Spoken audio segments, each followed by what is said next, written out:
काय घडतंय रे? काय घडतंय बघा. आज 3.5 वर्षाची पोरगी, त्याचे दुधाचे दात बी पडले नाहीत, त्याला अंगावर कपडे नीट घालता बी येत नाही. त्याची अवस्था, धोंड्याने रक्त तोंड ठिसून काढलं, तिचं बलात्कार केला तिच्यावर. अरे त्या लेकरामध्ये जान राहतीच काय?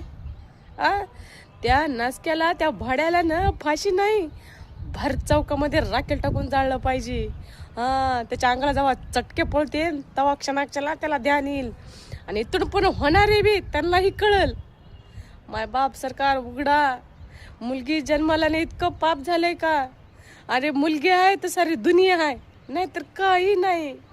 कसलं बाळ होतं ती, काय त्या मायवर पही होत असन, तिचं अंतकरण किती जळत असन.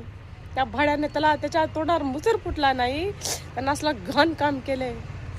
त्याला फाशीची तर नाही, त्याच्या फॅमिलीला त्याच्या हवाली करा, त्याचं दाखवितात. मग त्याला रस्त्यावर सोडा, फाशी नाही, त्याला राखेल टाकून जाळलं पाहिजे. दलिंद्र भोकाच्याला एवढा नीच काम केलंय. कुठं त्या पूर्वाला शाळा जायला भीती, हॉस्पिटलमध्ये भीती, कुठं एकटं धाडायला भीती. काय घडतंय का ह्या भारतामध्ये? अरे देवा, खरंच रे बाबा, लय अवघड झालंय. न्याय द्या त्या पुरीला, न्याय. हीच माझी विनंती आहे कळकळी.